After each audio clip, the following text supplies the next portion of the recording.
ওদের কলিজার মধ্যে মহব্বত আসবে। আল্লাহ তাআলা তার পক্ষ থেকে ইন্নাল্লাযীনা আমানু ওয়া আমিলুস সালিহাত সায়াজআলু লাহুমুর রাহমানু বুদ্দা। আল্লাহ বলে যারা ঈমানওয়ালা হয়, আমলওয়ালা হয়, আমি আল্লাহ নিজে তাদের জন্য আমার সৃষ্টির মধ্যে ভালোবাসা দিয়ে দেই। সুবহানাল্লাহ। এটার তাফসীর এটাই, সূরা মারইয়ামের এই আয়াতের ব্যাখ্যা এটাই। আল্লাহ যখন তার কোনো বান্দাকে পছন্দ করে তো গোটা সৃষ্টি এটা জেনে যায়।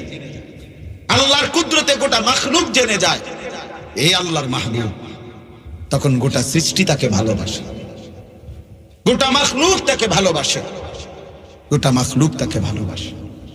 রাবিয়া বসরির নাম 1000 বছর পরেও আছে মুমিনের কলিজায় কলিজায়। জুনায়েদ বাগদাদির নাম কলিজায় কলিজায় আছে। আল্লাহ তাআলা প্রত্যেকের নাম দিলের মধ্যে আল্লাহ ঢুকায় দিচ্ছে, আল্লাহ ঢুকায় দিচ্ছে। এই জন্য দোস্ত আমার প্রথমেই কথাগুলো বললাম, বেশি কিংবা কম, পরিচিতি কিংবা অপরিচিতি, এটা কোনো কথা না। ওমর, আজ আমি সেই ওমর, ইসলামের বরকতে, কোরআনের বরকতে, রাসূলের সোহবতে আজ অর্ধ পৃথিবীর বাদশাহী করে। আজ সে আধা জাহান আগলাইয়া রাখে। ইতিপূর্বে যে 100 ছাগল কি করতে পারে না, গোলায় রাখতে পারছে। ইসলাম তাকে কোথায় নিয়ে গেছে, দিন তাকে কোথায় উঠায় দিছে, কোথায় উঠায় দিছে। এই জন্য বললাম যে ওইখানে উনি বলছেন কিয়া নজর থি, কি ছিল আপনার চোখের দৃষ্টি। এই জন্য নজরের বরকত বেশি। এই সরাসরি শুনলে লাভবান হয় বেশি, লাভবান হয় বেশি। মসজিদে জুমার নামাজের বয়ান মনোযোগ দিয়ে শুনবেন, দেখবেন ইনশাআল্লাহ জিন্দেগি বদলাবে। কোন ইমামকে দুর্বল ভাবতে নাই, সবাই চিনতে হবে, এটা জরুরি না ভাইয়া। আমাদের সবচেয়ে বড় গাফলতি, আমাদের একটা বহুত বড় ত্রুটি, আমরা জনপ্রিয়তার মোহে পড়ি। আল্লাহ তাআলার কুদরত, এটা ইচ্ছা। কাউকে আল্লাহ একটু বেশি মানুষের সামনে বলার সুযোগ দেয়, কাউকে আল্লাহ কম মানুষের সামনে বলার সুযোগ দেয়, এটা মহান আল্লাহর ইচ্ছা। কোরআনুল কারীমের মধ্যে আছে মুসা আলাইহিস সালামকে আল্লাহ তাআলা তুর পাহাড়ে বলছেন এখন, ইন্নী আনা রব্বুক ফাখলা'না আলাইক। মুসা, আমি তোমার রব আল্লাহ, তুমি তোমার দুইটা জুতা খোলো।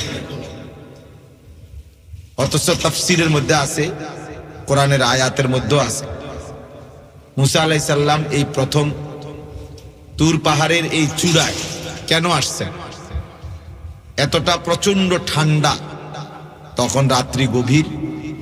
ওনার স্ত্রীকে নিয়ে উনি নিজ এলাকার দিকে ফিরে আসতেছিলেন। 10 বছর হযরত শুআইব আলাইহিস সালামের বাড়িতে ছিলেন মাদায়েন। এরপরে স্ত্রীকে নিয়ে আসতেছিলেন। স্ত্রী ছিল সন্তান সম্ভবা, গর্ভবতী, সাথে বকরি ছিল ওনার। এসব নিয়ে আসতেছিলেন। প্রচন্ড ঠান্ডা, পথ হারায় ফেলছেন, আবার ঠান্ডাও ভীষণ। ঠান্ডায় ওনার বিবি কাঁপতেছিল, শুআইব আলাইহিস সালামের কন্যা। তো স্ত্রীর জন্য নিজেও ঠান্ডা, একটু আগুনের তালাশে উনি এই চূড়ার মধ্যে উঠছিলেন। একটা গাছের মধ্যেও আল্লাহর কুদরতে দেখতেছিলেন যে গাছের মধ্যে পাতাগুলো জ্বলে জ্বলে আলোকিত পড়তেছে নিচে। তো উনি ভাবছেন যে এখানে আগুন জ্বলতেছে। তো ভাবছেন যে কিছুটা এই গাছের কোনো ডাল আগুন সহ যদি এটা নিয়ে আসে, তাহলে ওনার স্ত্রী এবং উনি যদি, আমাদের দেশে যে আগুন পোহায়, গরম শীতকালে আগুন পোহায় না, এরকম, তাহলে ঠান্ডাটা কমে। এই জন্য এখানে গেছেন। আছে কোরআন শরীফে যে ইন্নী আনাস্তু নারা, উনি ওনার বিবিকে বলছে তুমি এখানে দাঁড়াও, আমি তোমার জন্য আগুনের তালাশে যাচ্ছি। তাইলে এতটা ঠান্ডার মধ্যে তাফসীরে আছে যে নিচে বরফ পড়তেছে পায়ের নিচে, কিন্তু এই মুহূর্তে এত ঠান্ডা, এরপরেও মহান আল্লাহ পাক রব্বুল আলামিন এখানে যখন উঠছেন তো আল্লাহ তাআলা আগে বলে নিছে ফাখলানা আলাই, জুতা খুলো। অথচ এখন শু পরা দরকার, মোজা পরা দরকার, ঠান্ডা বেচারা মরে জান শেষ।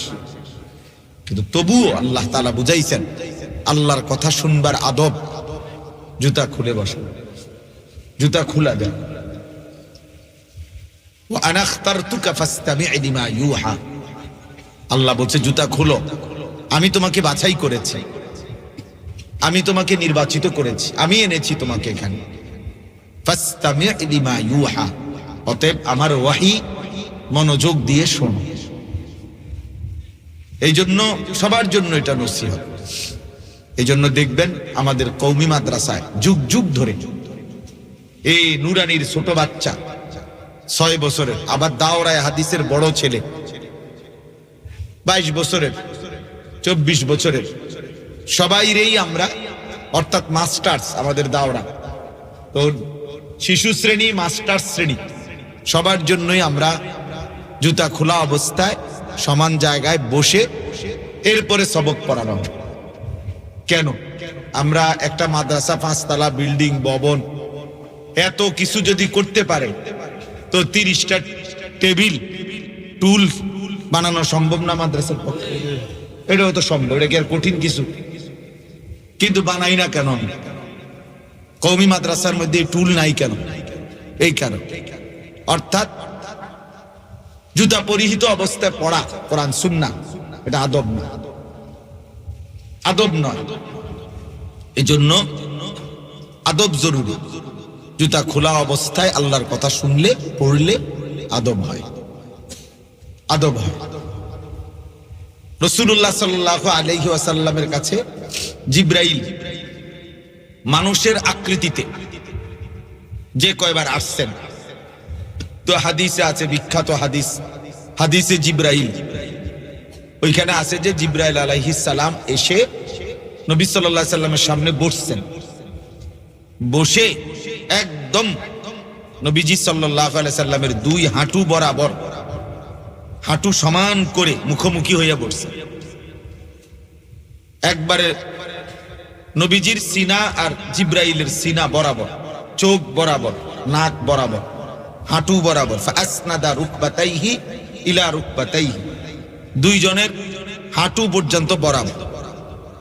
তাইলে কি হইল? বুঝাইতে চাইলেন আল্লাহর কথা, রাসূলের কথা বসে শুনতে হবে। এবং নবীজি বলছেন হাদা জিবরাইল ইউআল্লিমুকুম দীনাকুম, এটা জিবরাইল তোমাদের দ্বীন কিভাবে শিখবে এটা সে তোমাদেরকে প্র্যাকটিক্যাল দেখাই দিল। সাহাবীদেরকে তিনি বলছেন। এই জন্য আমি আবারও বলছি, তোমরা যদি আমার এই কথা চেষ্টা করে দেখো, পিছনে গিয়া জুতা খুলে বসো, আর যদি শুনতে রাজি না হও তো চলে যাও এখান থেকে, দয়া করে তোমরা চলে গেলে ভালো, আর নয়তো এখান থেকে সরো, সরো ভাই, এখান থেকে সরো। সুন্দর করে বললাম, বাংলা কথাটা বুঝছো না এতক্ষণ? আর নয়তো যাও, বাইরে যাও, যার মন চায় চলে যাও, কোনো সমস্যা নেই। গাফেলকে বলার কি দরকার? হ্যাঁ, বইতে হবে সবাই, যেমনে পারে এমনি বলবে।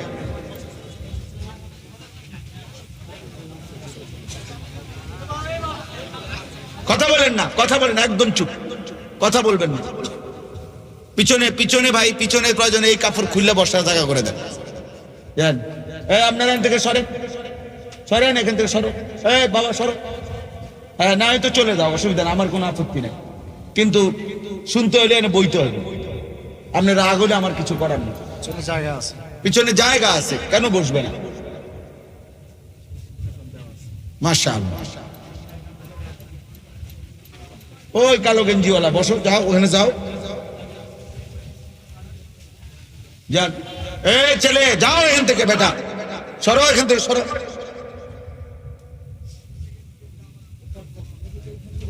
হ্যাঁ, ওইখানেই জায়গা আছে, ওখানে দেখের জায়গা আছে, ইচ্ছা করে খামখেয়ালি আর কি।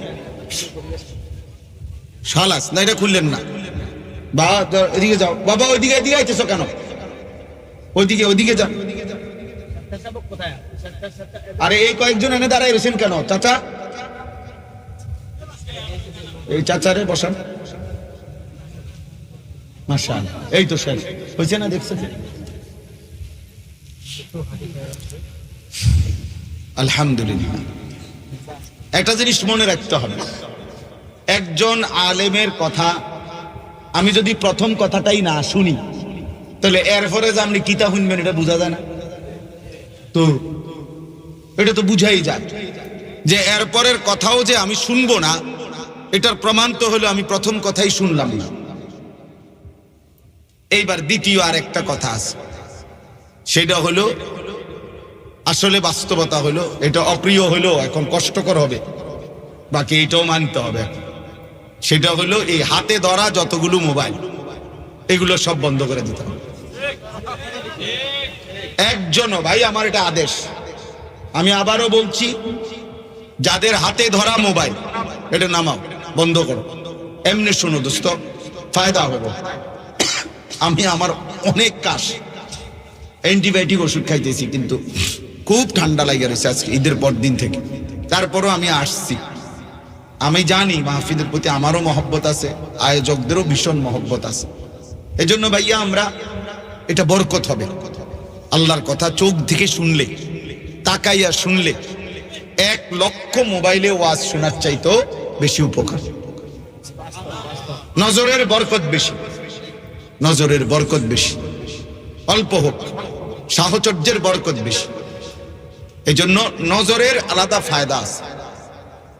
আমরা উর্দু শেরের মধ্যে পড়ছি, আল্লামা ইকবাল বলছেন, নবী সাল্লাল্লাহু আলাইহি ওয়াসাল্লামকে লক্ষ্য করে নবীজিকে বলছেন যে, হে আল্লাহ রাসূল সাল্লাল্লাহু আলাইহি ওয়াসাল্লাম, আপনার মোবারক স্পর্শে এই সেই সাহাবী যারা একদিন এই মক্কায় তারা ছিল পথহারা, আল্লাহ চিনত না, আখিরাত চিনত না, মূর্তি পূজা করত, সমস্ত অন্যায় পাপাচার এরা করত।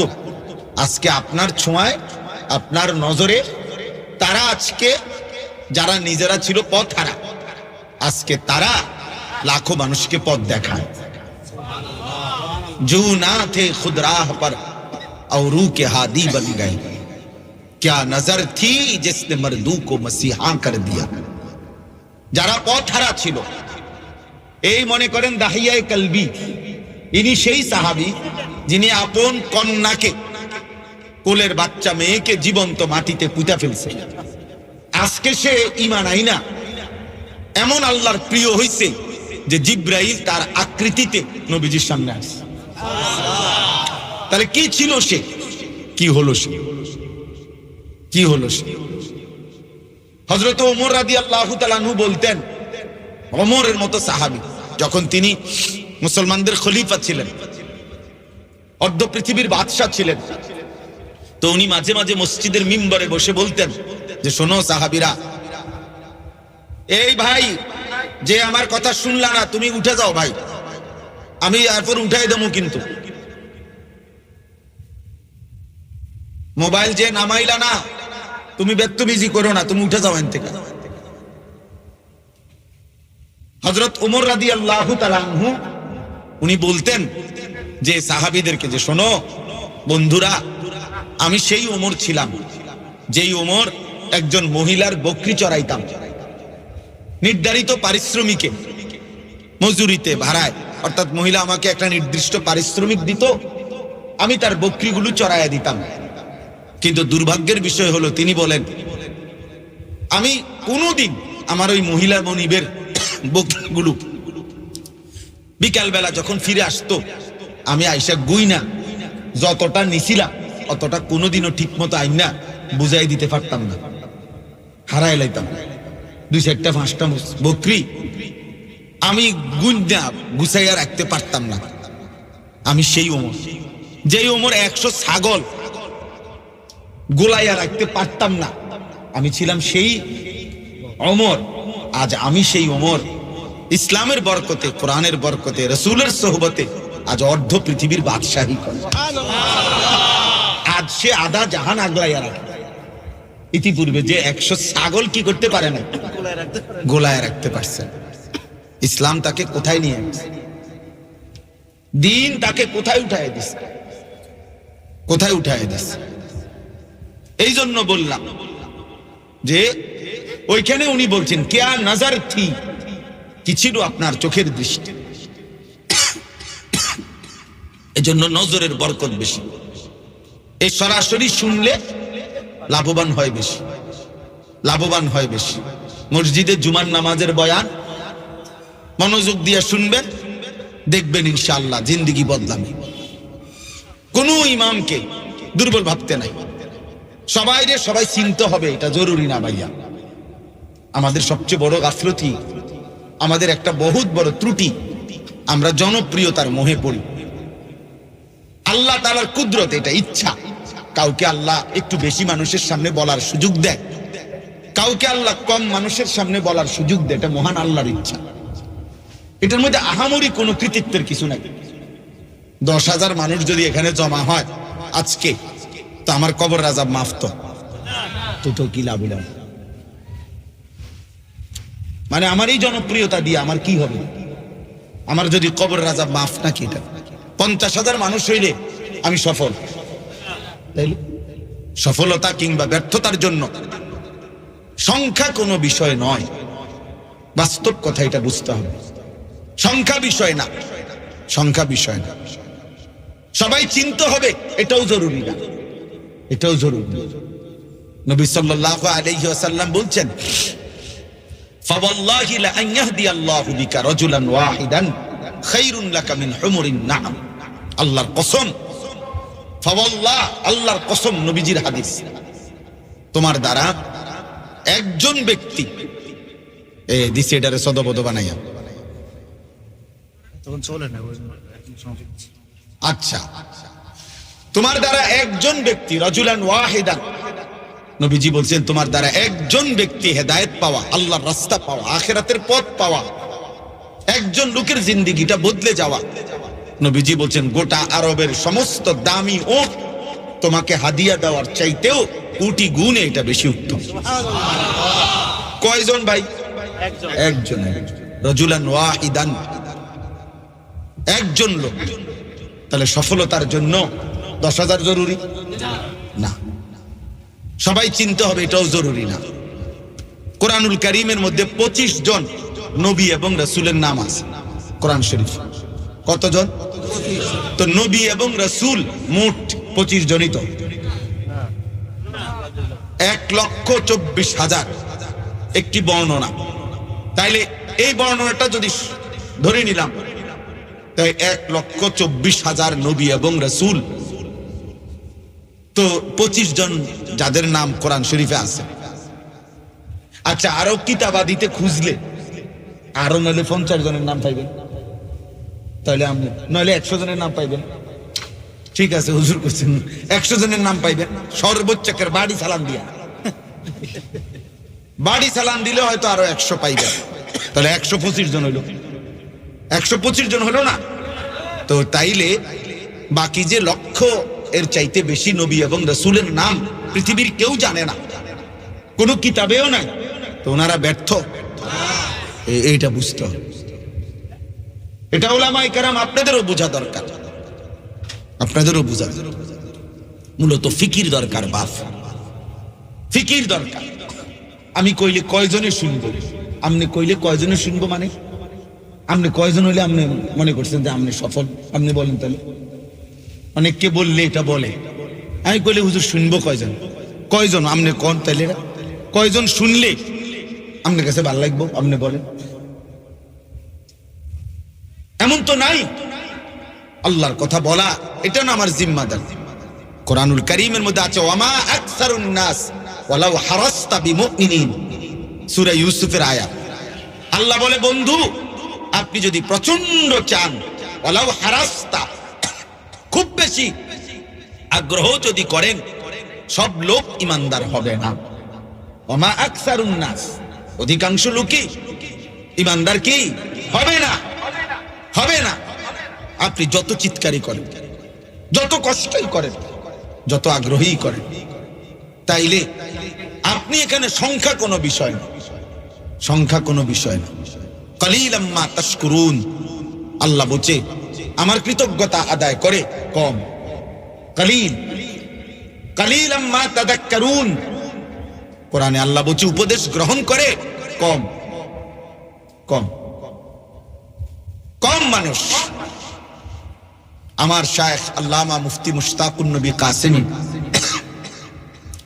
হুজুরে আমি বলছিলাম একবার ইতিকাফের সময়, আমাদের যেমন এই বছর আমরা ইতিকাফ করছি হুজুরের সাথে প্রায় 1100 লোক, এক মসজিদে, একই মসজিদে 1100 সাথী ইতিকাফ করছি। আলহামদুলিল্লাহ, আল্লাহ করাইছে। এখন প্রশ্ন হলো, এটা তো শুনতে খুব বিরাট ব্যাপার, উমাকিত 1100, ঠিক আছে, এটা শুনতে তো বিশাল মনে হইছে না, যে যেখানে একটা মসজিদে একজন লোক পাওয়া যায় না, বুড়া অসল একজন রে কান্দে করে আইনা হতায় দেয়, ঠিক না, সেখানে 1100 লোক, আর টাকা দিয়া, হ্যাঁ ছাতি মাতি কত কিছু দেয় দিয়া। কিন্তু প্রশ্ন হলো, আমি হুজুররে এটা বলছিলাম একদিন, হুজুর আলহামদুলিল্লাহ অনেক লোক ইতিকাফে আসছে, তো হুজুর তখন একটা কথা বলছিল আমারে, মাওলানা খুশি হয়ে গেলেন 1100 লোক 1000 লোক শুনে, সারা বাংলাদেশ থেকে 1000 লোক আইছে। আর এই মুহূর্তে শুধু কুমিল্লা জেলার কান্দিরপাড়, মানে কুমিল্লার যেই সুপার মার্কেট যেখানে, হুজুর বলতেছেন মাওলানা শুধু এই মুহূর্তে রমজানের শেষ দশকে কুমিল্লার কান্দিরপাড়ে মার্কেটে কি পরিমাণ মুসলমান নারী পুরুষ ভাবেন তো। কুমিল্লা কান্দিরপাড়ে তো সারা বাংলাদেশের সবাই গিয়ে মার্কেট করে, কথা বলেন না কেন? শুধু ওই অঞ্চলের মানুষগুলো, সারা বাংলাদেশের না, প্রত্যেক অঞ্চলেই তো কি আছে, মার্কেট আছে। তাহলে কি পরিমাণ মানুষ ওই মার্কেটে আছে, তাদের ধারে সারা বাংলাদেশ থেকে 1000 আসছে, এটা বেশি হয়ে গেল। তখন আমি বললাম আস্তাগফিরুল্লাহ, জি এটাই ঠিক কথা, যে খুশি হওয়ার কি নাই, কিছুই নেই। 18 কোটি মানুষের কয় পার্সেন্ট এটা? 18 কোটির সাথে 100 কত পার্সেন্ট? কোন পার্সেন্ট আছে এখানে? এই জন্য দোস্ত, মূল বিষয় হলো এটা। আল্লাহ বলছে কালিলাম মা তাশকুরুন, আমার শুকর আদায় করে কম, আমার কথা থেকে উপদেশ নেয় কম। ওয়া কালিলুম মিন ইবাদিয়াশ শাকুর, আল্লাহ বলছে আমার শুকরকারী বান্দা হয় কি কম, কালিল কম। অতএব আমি প্রথম আমার অনুরোধ, আমি যারা উলামায়ে কেরাম আছেন, স্থানীয় ইমাম সাহেবগণ আছে, প্রিয় ভাই আমার, আমি আমার কলিজার সবটুকু দিয়ে এই অনুরোধটা করতে চাই আগে, যে আপনারা আপনাদের ফিকির বাড়ান। জনপ্রিয়তার দরকার নাই। 30 বছরে আপনি শুধু 3 জনরেই বলছেন, আর 3 জন থেকে 1 জন আল্লাহর পথ পাইছে, আপনার জান্নাতের জন্য হতে পারে এই 1 জনের সেজদাই যথেষ্ট। খালাস, মুক্তি হলেই তো হলো, মুক্তি হইলেই তো হলো। সবাই চিনতে হবে, এটা জরুরি। 1.25 লক্ষ সাহাবীর সামনে, সবাই জানে 1.25 লাখ সাহাবী বিদায় হজ্জে আরাফাতের ময়দানে নবীজির সামনে ছিল। তো নবীজি তখন খুতবা দিছে, তখন 1.25 লক্ষ সাহাবী ছিল আরাফাতে হজ্জের সময় নবীজির সাথে। তো 1,25,000 সাহাবী ছিল শুধু হজে, বাড়ি ঘরে আরো ছিল। সবাই তো আর একবারে গরকাছাই আইয়ালাইছে না, তাইলে ধরে নিলাম বাকিদের চিন্তা বাদ দেন, 1,25,000 তো ছিল আরাফাতের ময়দানে সাহাবী। তাহলে এরা তো সবাই সামর্থ্যবান সাহাবী। তো পৃথিবীর কোন কিতাবে আপনাদের জানা মতে 5,000 বা 10,000 সাহাবীর নাম আছে এমন কোন কিতাব আছে? বলেন। তাইলে আপনি ধরেন একেবারে 5,000 সাহাবীর নাম খুঁজে বাইর করবেন, নয়তো 10,000 সাহাবীর নাম খুঁজে পাইতেন না। 10,000, 313 জন বদরি সাহাবী, উনাদের নাম একসাথে আছে, আর আলগা আলগা কিছু নাম আছে। আমি ধরে নিলাম 1,000, ধরে নিলাম 5,000, ধরে নিলাম 10,000, হবে না কোনোভাবেই। ধরে নিলাম তো 10,000 সাহাবীর নামও যদি তন্ন তন্ন করে তালাশ করে খুঁজে বের করা যায়, তো বাকি 1,15,000 সাহাবীর নাম করি, ওনাদের নাম তো কোথাও নাই।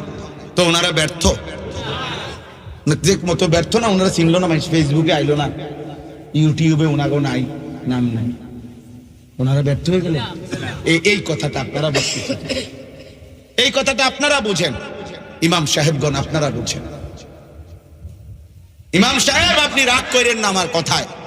1:30 জোহরের জামাত, 1:26 মসজিদে ঢুকলেন, 1:45 এবার আগে আগে আবার বাইরে হয়ে গেলেন।